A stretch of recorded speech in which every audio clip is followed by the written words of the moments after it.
You're listening to a Roddenberry podcast. Mission Log Prodigy, a Roddenberry Star Trek podcast. Episode 13. All the World's a Stage.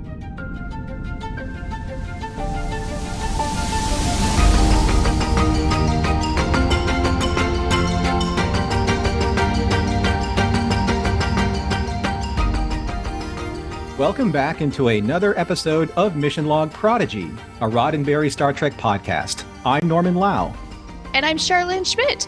Just like our flagship Mission Log podcast, each week here on Mission Log Prodigy, we discuss each and every episode of the animated series, discover what makes each of them special, and see if there are any morals, meanings, or messages that we've learned.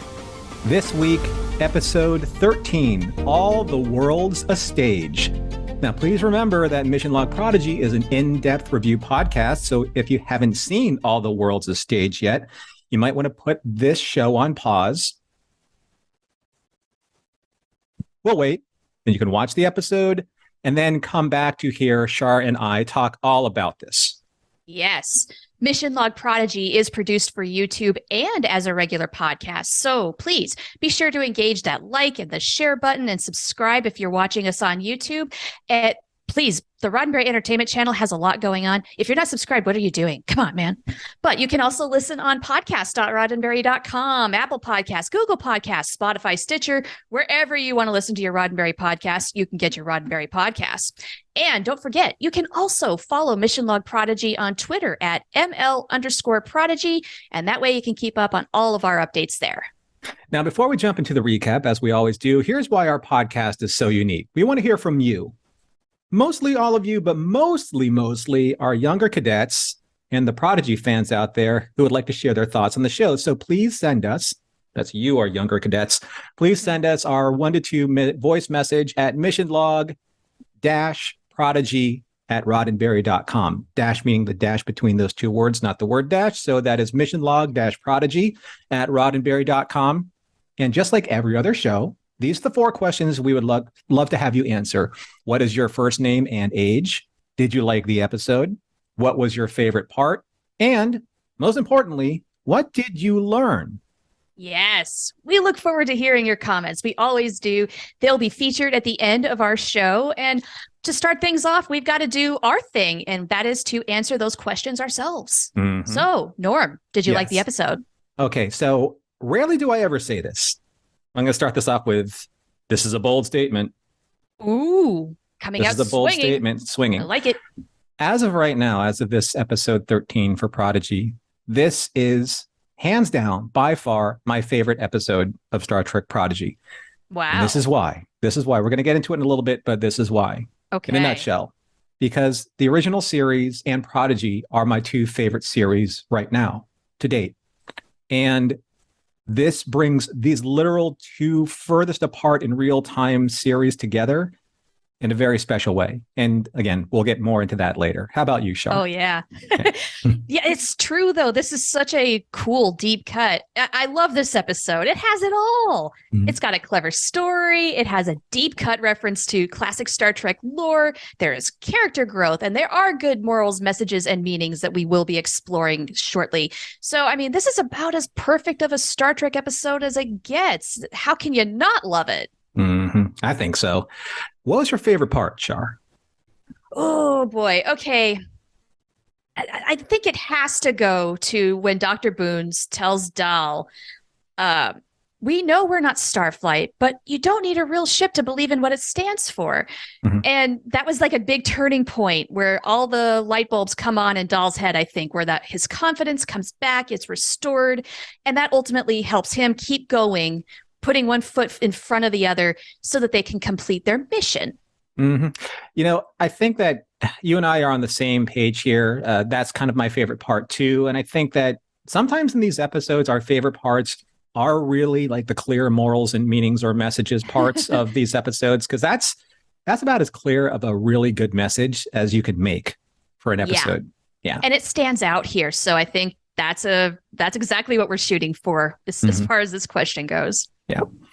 And okay, the big thing, and I hope that all of our younger listeners come away with something as special as what we've come away with, but what did you learn? What did I learn? Mhm. Well, my what did I learn is that doing good comes from within. It doesn't really matter who you are. If you've got that, it doesn't really matter what sort of a uniform you're wearing or if you've got fancy technology. Those things are great tools to help you, but that's not going to make you do good. That's got to come from here. Right. And that is something that the Starflight crew had. That is something Dahl and his crew have. So if your heart's in the right place, that's what matters. That was what I learned. What did you learn? Oh, you have to believe. And I love that Dal said that to Janeway. It's like, you just have to believe. You have to trust us, that we trust the belief in ourselves. All of these things are starting to kind of work together. You have trust, you have the ability to be able to share that with people and make them trust you in return. I think I said this in a couple episodes ago. It's about this trust fall where no matter where they are, it's I got you, right? I got you. Right. Right. And yeah, that's really important. not so much an issue with the crew anymore between one another. It's having faith in yourself and believing that you are capable. And sometimes when it's really scary and you're in an unknown situation, you do have to believe. And then you can surprise yourself at how capable you are just because you tried. Absolutely. And we're going to get more into like that in our deeper discussion points. But for right now, thanks, Shar, for these great answers. And we're going to thank all of our younger cadets for their great answers that they're going to submit, that we're going to talk about a little bit later on. So right now, it's time for the recap for Star Trek Prodigy Episode 13, All the World's a Stage, written by Aaron J. Waltke and directed by Andrew L. Schmidt. In the Dauntless Infirmary, Vice Admiral Janeway, Dr. Noom, and Commander Tyces are questioning the diviner. They show him an image of Chakotay, who the diviner immediately recognizes, even though through fractured memories, which frighten him so terribly that Dr. Noom has to sedate him. Lieutenant Essentia arrives with word of Barnes Frex's whereabouts, which Janeway uses to shift her search and rescue mission into a manhunt. Elsewhere on the Protostar, because Jankum can't remove the diviner's weapon, there's no hope of even contacting Starfleet for help. So they decide to help themselves by choosing to help others, starting with answering a distress call from a nearby M-class planet. As Dal assembles his away team, they find Rock nursing a very sick Murph, and Gwyn suggests Rock should stay behind to make sure Murph is okay. After what Dal felt was a bit too long of a beamy part down to the planet, Zero's scanner discovers two life forms who are startled by the away team and stun Jankum with a phaser. Two humanoid aliens dressed in homemade-looking Starfleet uniforms recognizes Dal's away team as Starflight Landing Party. They introduce themselves as James T. and Sul U. Dal immediately contacts Janeway and tells her that there is a Starfleet presence on this planet. She tells Dal that there isn't supposed to be and hasn't been for over 100 years. Until now. Amidst all the confusion, the two alien Starflight officers proclaim that Dal has answered the call. And not the distress call, but the call of end soon. Shortly after, James T. leads his newfound Federation brethren to New Enterprise, a starship-sized village made from leftover containers, scraps of metal plating, and filled with crewmen and women who are oddly dressed exactly like each other. And after introductions are made, James T. insists on playing the logs for their new friends. Logs that have been preserved for this very moment, for when Starflight would return. The logs is a play acted on the bridge, their town square.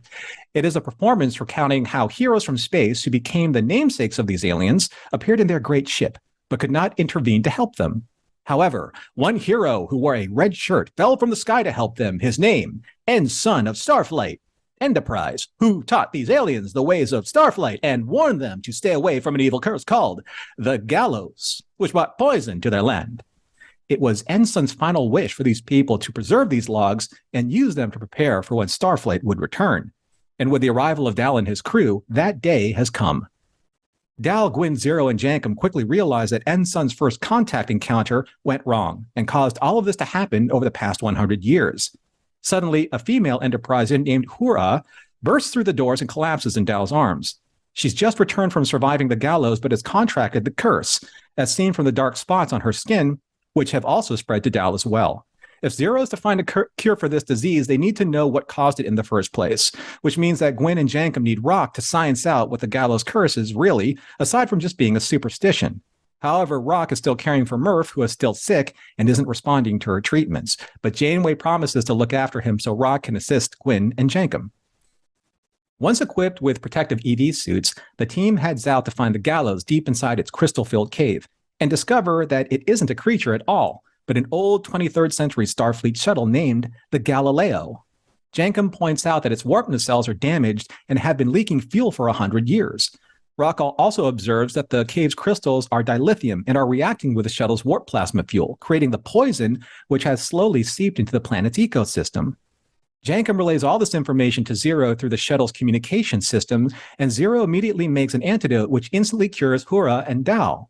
But the danger isn't over yet. Jankum, Rock, and Gwyn are still trapped in the Galileo, which is ready to fall from atop its rocky ledge and into the poison warp plasma lake below. And the Protostar's transporters can't break through the interference from space.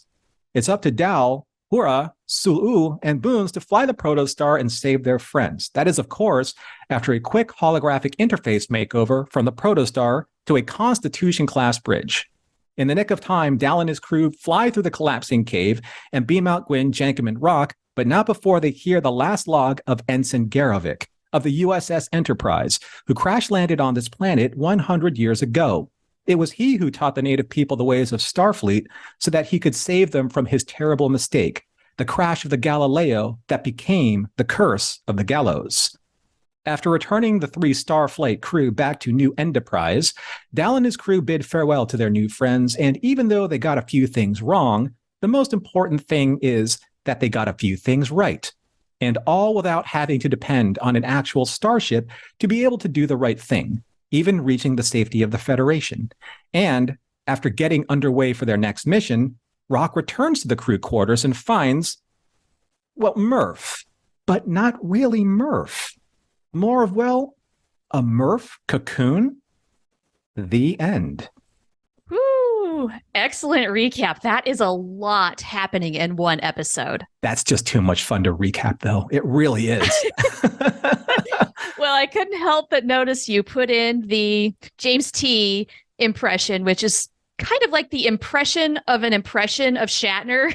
I can't help myself. I really can't. Not when it comes to James T. Kirk. I've been doing that impression for far too long with varying degrees of success and not nearly as good as what they did here. Well, can I be honest about something? Sure. I was a little torn on whether or not the James T. voice was a little too much. Like, was the exaggeration to almost the point of parody? Kind of like you've seen In Living Color. Sorry, kids, this is an old TV show that starred Jim Carrey. That's a name you might know. He did an impression of Captain Kirk, which was very exaggerated. And this kind of reminded me of that. But you shared an article with me that was an interview with Aaron Waltke, and his rationale for the exaggeration was that as you tell stories over generations, things do become exaggerated. Right. So if that's the rationale, then it's delivered perfectly, and I'm 100% cool.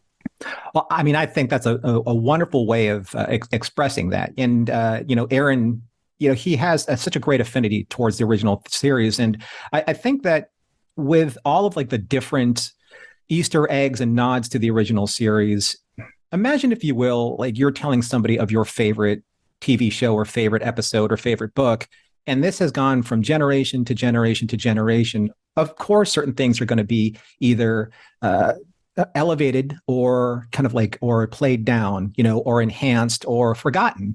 And I think that in our fandom, in Star Trek, William Shatner's James T. Kirk has gone through a variety of evolutions, one of which being parody. So you can't help but feel the parody of a parody of a parody of a parody in D. Bradley Baker's performance as James T., who I thought D. Bradley Baker did a phenomenal job of making you feel like it was a copy of a copy of a copy of a copy. Yes. Yeah. With that intent now known, he nailed it. Yeah. And I have to before I get into any further observations, I have to just basically lump all of my love for every single reference of the original series into just one. I loved all the references of the original series observation, because if I don't, we'll never get done with the show. It's true. We could talk all day, and I wish we could, because then we'd give them all the attention they deserve. But yeah, for the sake of time, let's condense them.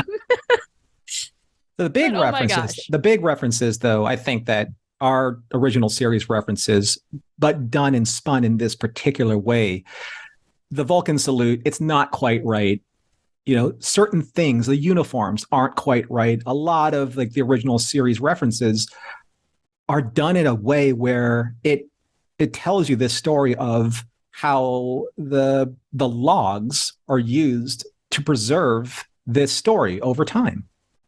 Yeah, how they were interpreted, and how I love the schema of it all. Like, what they're talking about, even though it's just a little bit off, which is great because we know we have new fans watching this show, and they might not necessarily know exactly the tricorder or the Vulcan salute, but at the same time, like, you get the gist. Yeah. And so that's really good.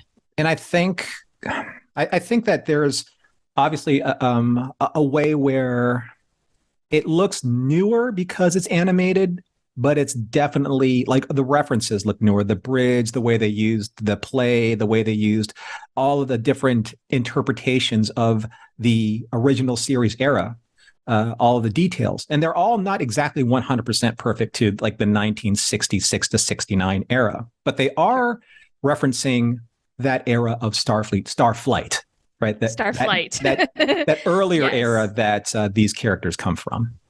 Sure. And it looked beautiful, did it not? Everything from the bridge, when the Protostar becomes a Constitution class bridge so that the Enterprise crew can work the consoles. My favorite visual, though, might have been the reveal of the Galileo. Yeah. As the gallows. Like, oh my gosh, that's so smart. Was there anything that was telegraphed for you? Like you knew what the reference was? Because that's how I felt about the gallows. I'm like, it has to be the Galileo because of all of the different references that were done from the original series. I wasn't that smart. I didn't pick up on it until the reveal, but then that's why it was such a moment, was like, how genius is that? Yeah, gallows, Galileo, the tuna cells being the glowy eyes. Yeah. It was so perfect. Absolutely so perfect. But that's what happens when you have like, I'm not gonna unfairly say this, but about Aaron's love for the original series, but there is a little bit of an obsession there about being an obsession. I see what you did there. Well, let's talk a little bit about the episode where the character of Garavik comes from. It's called Obsession. It's in season 2 of the original series. Mm-hmm. And for basically preparation for this show, I rewatched the episode Obsession just to see if there's things in there that we should know about Garavik that might make the story more complete. Does it give us some more context? I came away with, no, you really don't have to. If you want to, by all means, go for it. It's an interesting episode. But for this here, you're going to gain what you need to know all the same, whether you recognize the name or not at all. And that's pretty smart.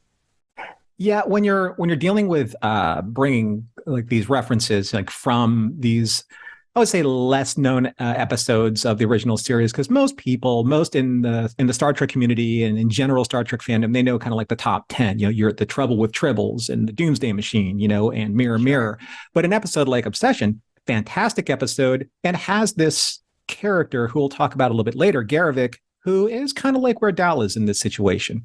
Yes. I do love that. I know that this is a love letter to the original series, but then again, in Star Trek in general, so was a movie from 1999 called Galaxy Quest. And I see some parallels there. I have to bring this up because when I was watching this episode, the Enterpriseians reminded me a lot of the aliens in Galaxy Quest, where they used in that movie, the TV show Galaxy Quest was beamed out into space. And then these very smart aliens who are really good at mimicking things, they built their entire culture on this TV show.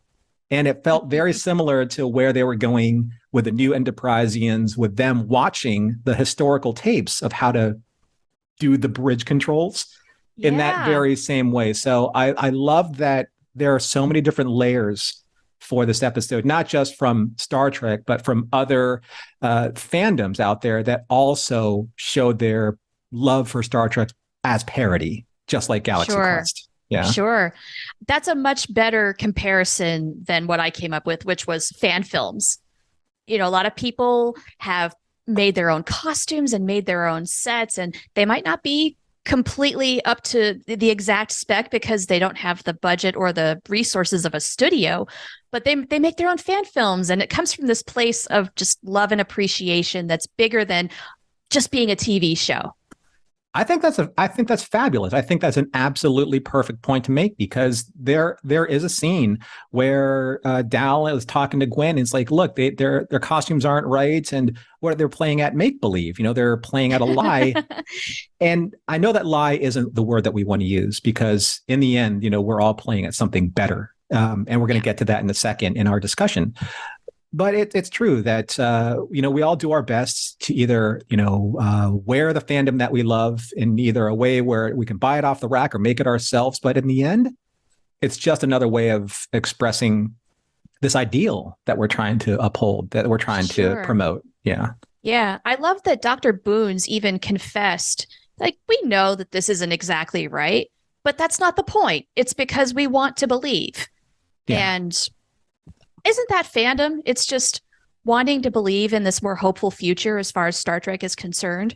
Well, let's jump right into that, Char. Then this is our because I think that's a great discussion point to start off with. Let's go for it. It's about belief, isn't it? I think so.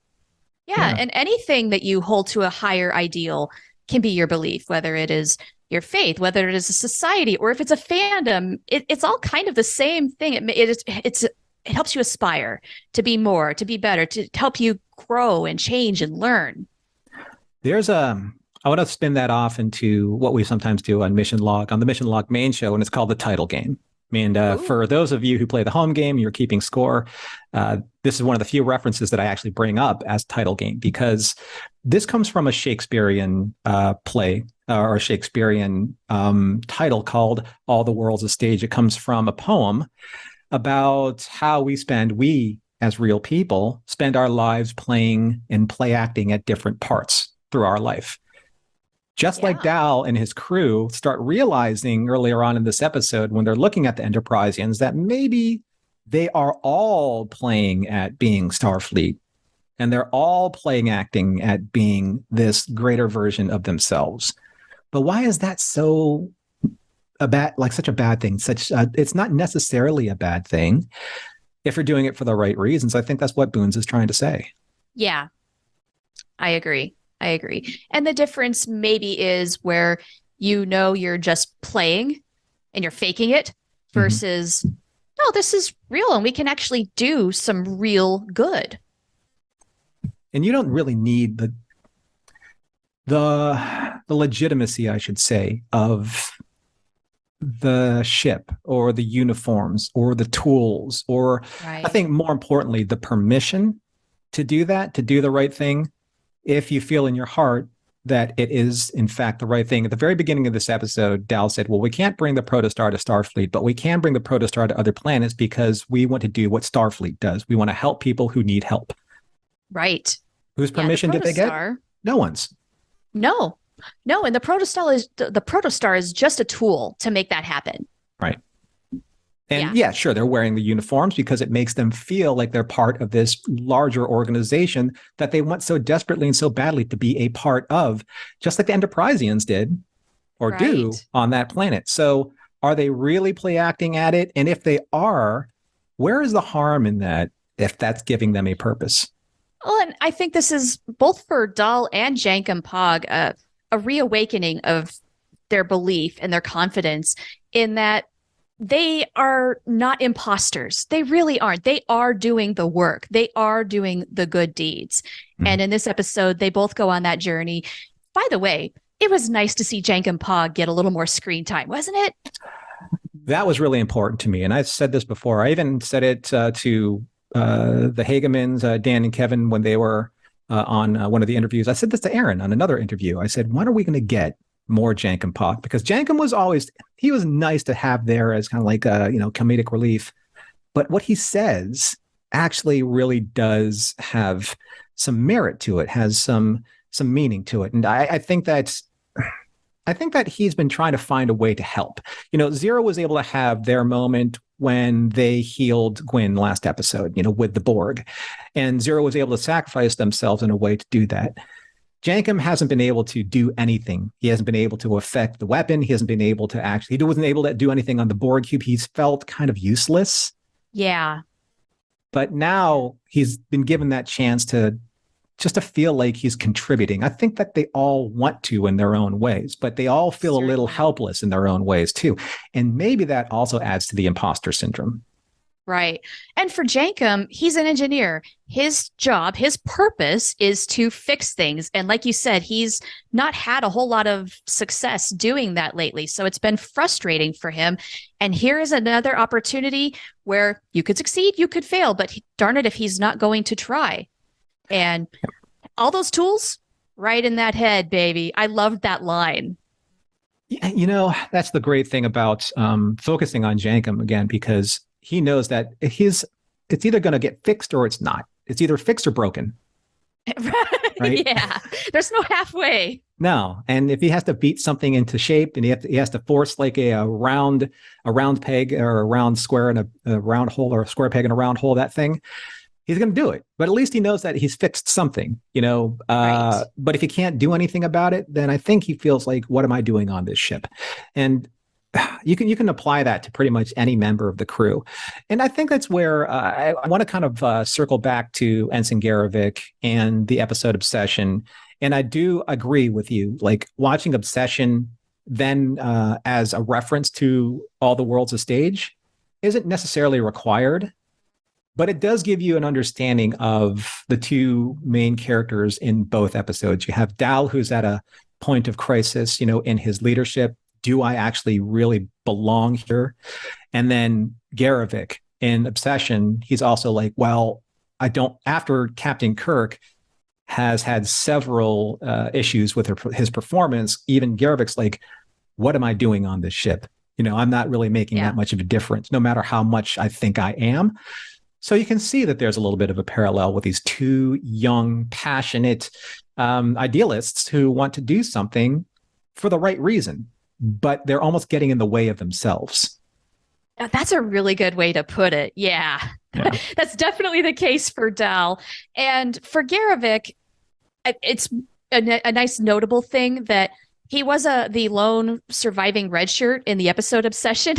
Mm-hmm. Yeah. There's just, a lot of times when you're a red shirt on the original series, things do not work out well for you. So it's actually a very cool continuation of his backstory that you do get in Obsession. And then the whole thing with the Galileo. And ultimately, mirroring once again, Dal does the right thing. Garavik did the very best thing he could, which was to try and give these folks on the planet the tools that they needed to eventually repair what he broke, fix the damage. So here's a question for you and for all of our audiences out there. So there is this aspect of, does wanting something so badly make you believe the right and wrong reasons for doing things? Dal has a couple of very interesting lines that I thought were like, they were telling. He said, these people are living a lie and don't even know it, just like us. But he kind of says that underneath his breath to Gwyn. Mm-hmm. And then he has this look where he's kind of admitting to himself, like, okay, I thought, that I was in the right, and I believe that what I'm doing is just, and I'm doing it in the way that Starfleet would do it. But then I look at these people, and they're reminding me that they're just basically a cheaper copy of what we're doing. So if they're doing it for these reasons and we're doing it for these reasons, neither of these reasons are actually legitimate. They're real. They're not real. Right. Yeah. But why does that matter? Why does that, where do you think his self-doubt is coming from? I think it comes from he's had just enough experience now, and they've all gone through so much in a short amount of time to he knows what he doesn't know. So he's not completely inexperienced anymore. He knows the weight of command. He knows now the responsibility of leadership and is doing his very best. But like you noted, he kind of wakes up after he's cured from the the burn mark sickness, whatever that was. Mhm. And he yells, I don't know what I'm doing. And that's like the truth coming out. He is just kind of trying to do his best as he goes along. But here's the big secret is we are all doing that in all of our lives all the time. Mhm. We just have to work out things as we go. The experience helps inform you to do better and bigger and new things all the time. But when you're young and inexperienced, that, oh man, I would not want to go through it again. Let's put it that way. It's difficult. It's awkward. And you really just feel like, oh my gosh, what am I doing? Mhm. You don't know. You have to find out. And some people are better at play acting that part than others. Sure. Yeah. You know? Yes. Sometimes you have to fake it till you make it, where Mhm. sometimes people will look like they know what they're doing. The truth is they don't. They don't know any more than you. Right. And yeah, just keep going. Keep going. So I have one obsession, pardon the pun, but it is true. I have one obsession with this episode, and it's because there are so many different layers to this one line that the more I think about this line, the more layers I find. You must play the logs. You must play the logs. And it's not because of the way that it was performed. It's like, you must play the logs, you know, like the whole James T. Kirk thing, right? Because playing the logs, so it's a play on play the logs of Ensign's story. Uh-huh. You know, you must play the logs means also that you must perform the oral tradition, and in doing so, show that to these Federation brethren that we've preserved everything that we've learned from this one source, from Ensign Garrovick. But it leads to this other thing called the kind of like the mistelling of one of the most famous lines in Star Trek: "Live long and prosper," to "live logs and proper." But I thought that was interesting because in the way I interpret it, if you live the logs, and the logs are the play based on the oral tradition of Garrovick's belief in Starfleet, that means that if you live them, you learn by their morals. And if you live properly by them, then that's a way that guides you throughout your life. So live the logs and proper. Does that make sense? Genius, isn't it? Man, Aaron Walke, can I just get into your brain a little bit and see this genius at work? I really wanted to believe, as of Thursday when this episode came out, that he had so much of the story like already mapped out after years and years and years of thinking about it, only to find out that no, it happened in real time in the writer's room with everybody contributing. And that just goes to show how incredibly intelligent and well thought out and knowledgeable about Star Trek this whole writing staff is. Yeah.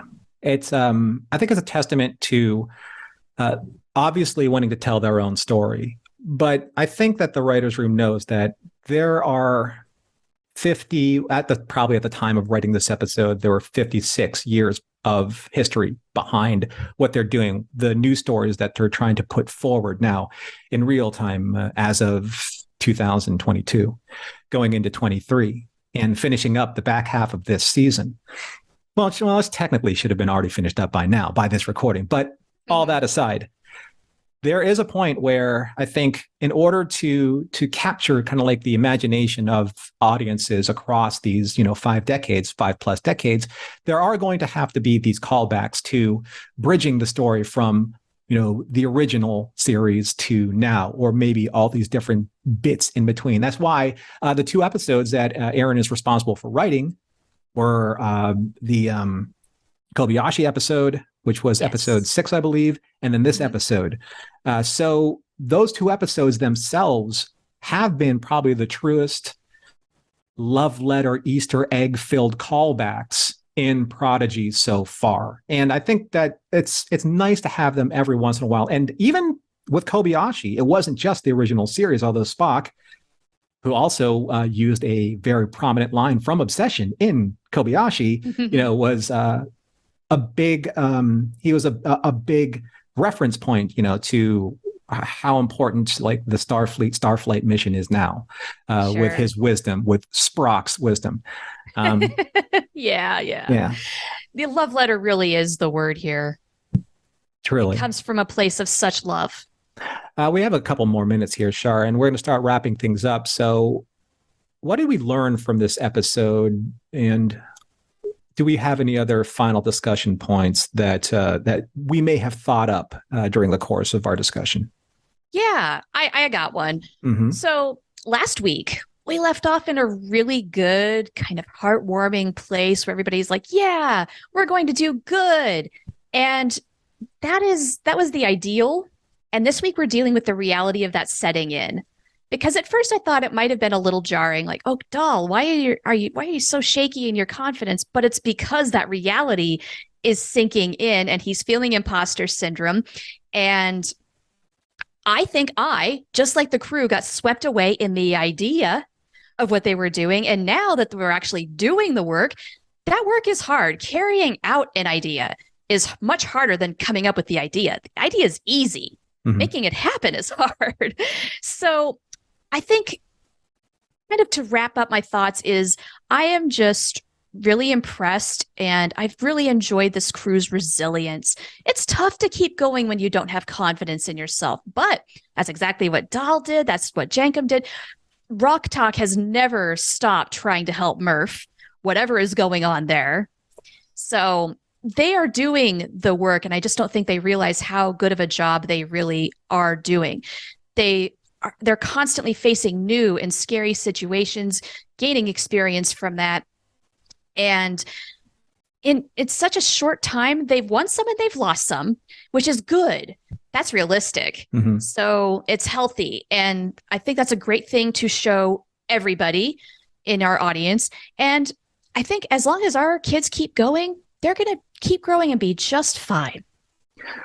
I love that. I think that if for anything, this episode it's reinforcing the point that as long as you trust and believe and you're doing things for the right reason, all of these building blocks are starting to come together, which kind of brings me to a point that we haven't really discussed yet.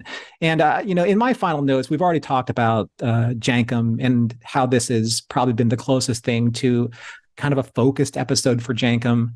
And I like that he was trying to contribute and fit in and do something constructive and positive with an outcome that he can live with. But I need to do something. I need to kind of bring up the opening scene of this episode with the Dauntless, with Janeway, with the Diviner, and how Janeway she's shifted a mentality, I think, or at least those scenes are showing us the more adult, serious, and driven side of Starfleet. Prodigy up to this point, until we started getting Janeway and the Dauntless, it's been a tone of sorts, where you're dealing with the children and you're dealing with the nurturing Janeway, and you're dealing with all of them coming together as a family and trusting each other. And we're all finding that great warmth and that blanket of love, and all of that's happening. And we're all in it there. We all understand that tone. But now you have the beginning of these episodes with the Dauntless and the Diviner, and how he's starting to remember these really extreme memories. And now Janeway's like, I want these people found and I want them brought to justice. This is a manhunt. She's using very serious adult terms. How do you think that's impacting some of maybe our younger audience?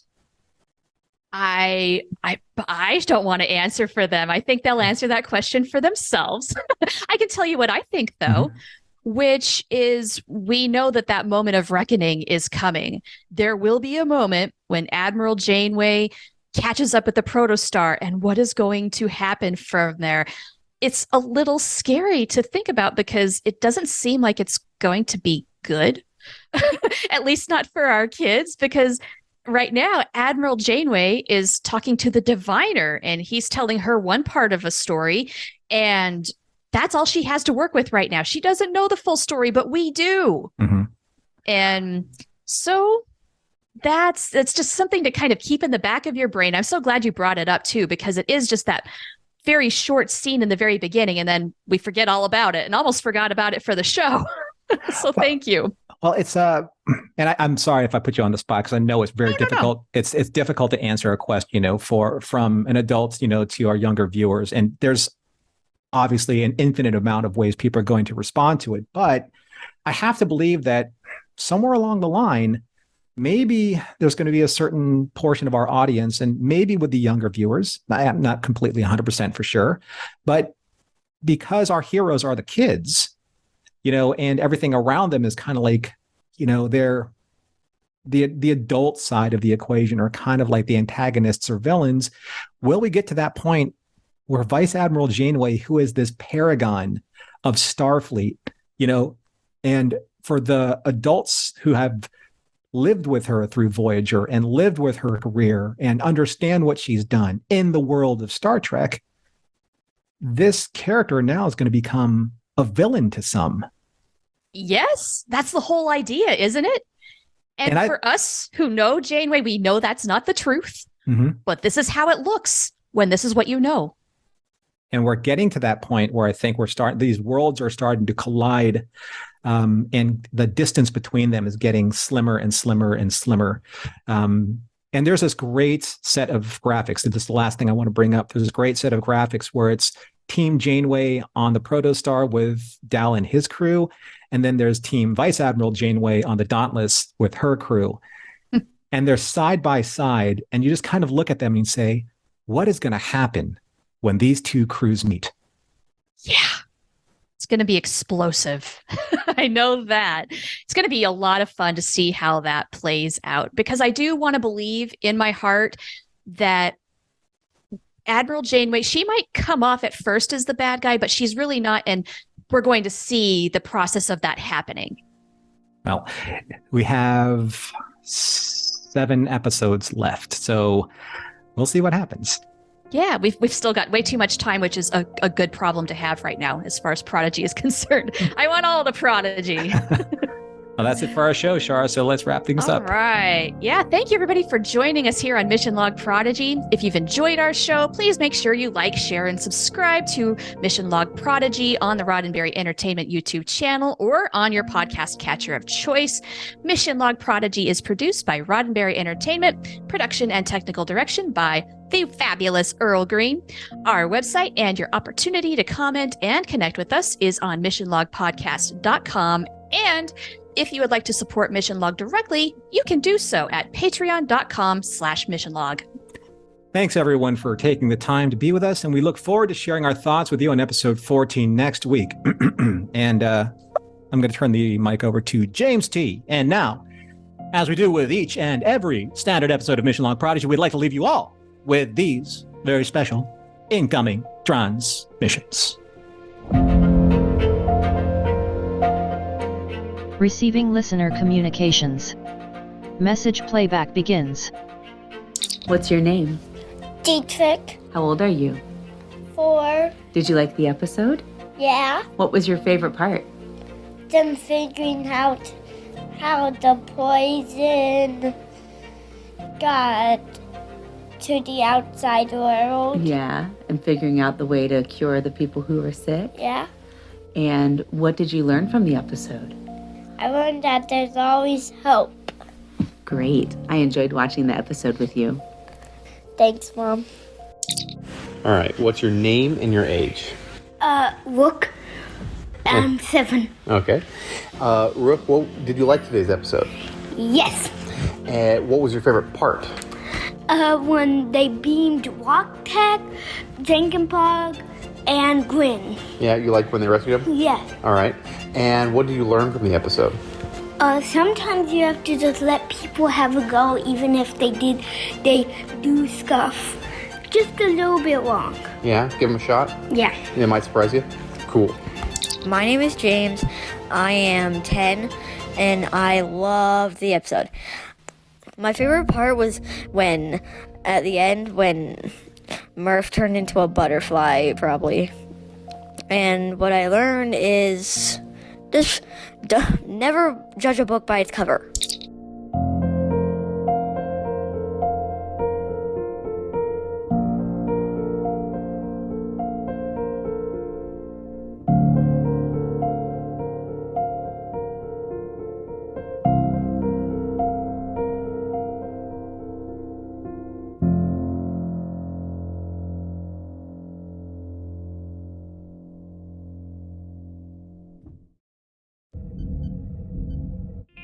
This is a Roddenberry podcast. For more great podcasts, visit podcast.roddenberry.com.